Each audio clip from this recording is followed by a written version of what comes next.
Hey, Mr. LuvBuzd. This is YouTuber Mr. Big Daddy 2K6 and beyond. 100% real, unedited, and unscripted coming at you. And I basically want to post a video response on your video concerning using or abusing texting in relationships. I hope I said it right. Texting or text messages, whatever.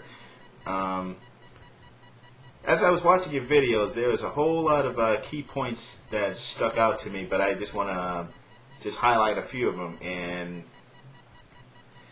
one of them in particular is the short-term text or the short-term message text, where you'll just send it to somebody and say, hello, I was thinking about you, have a nice day, or I love you, etc. Those are, in my opinion, very acceptable forms of text messaging. It's short and sweet.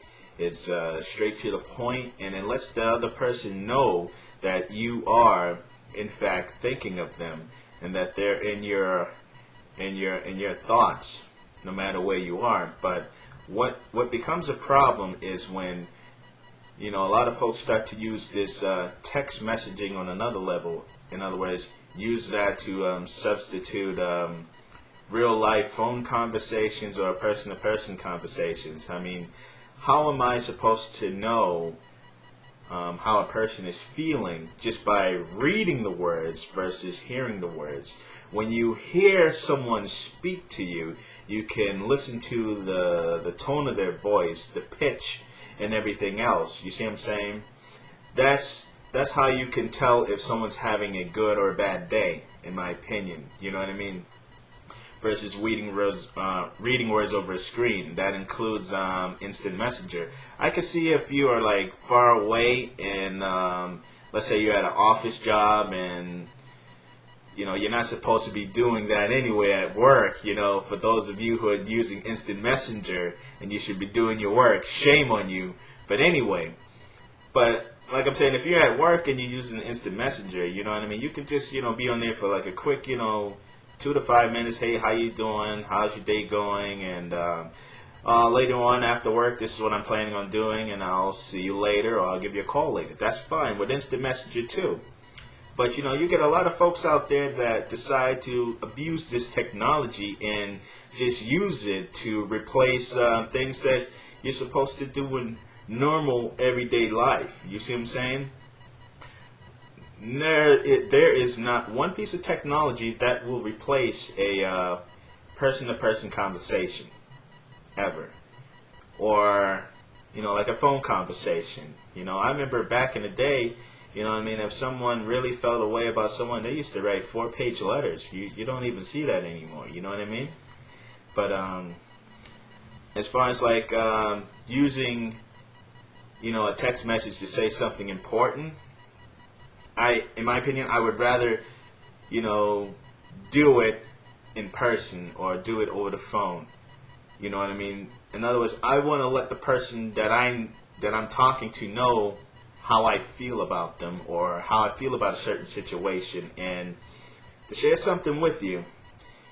I remember I was talking to this young lady. Everything was going okay. Everything was fine. We were talking. We were, dating and phone calls and going out, and then all of a sudden, everything just started to just go downhill from there. The calls turned from slim to none at all. I would call and leave a message, nothing happened, and then all of a sudden I get a text message saying, thanks but no thanks. I believe it's time for me to move along and do what I got to do, but via text message. But here's the thing. I don't mind if someone, wants to break it off with me. However, I would have a lot more respect for a person if they told me versus texting it to me. That just lets me know how much they really valued me at the start. You know what I mean? Or, basically they're just hiding behind those devices because they don't want to deal with what I call the emotional content. You know what I mean? Not everybody's going to take the news how you may think or conjure it in your mind. You have to, you have to take that chance. You have to put it all out there. You know what I mean? No matter how hard it is. It's never easy to tell somebody something that, that could, make them feel bad and whatnot. But, it's a part of life. It's a life experience. It's something you have to do eventually. You know what I mean? You cannot hide behind anything, because eventually whatever doesn't come out in the wash always come out in the rinse. Okay?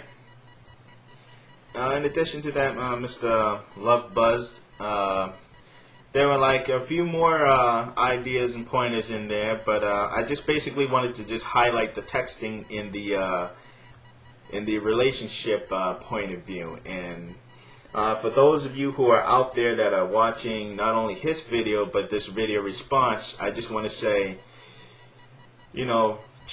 cherish your relationship. Really get to know, the person that you are dealing with. You know what I mean? And as much as necessary, put away the technology. Put away the technology.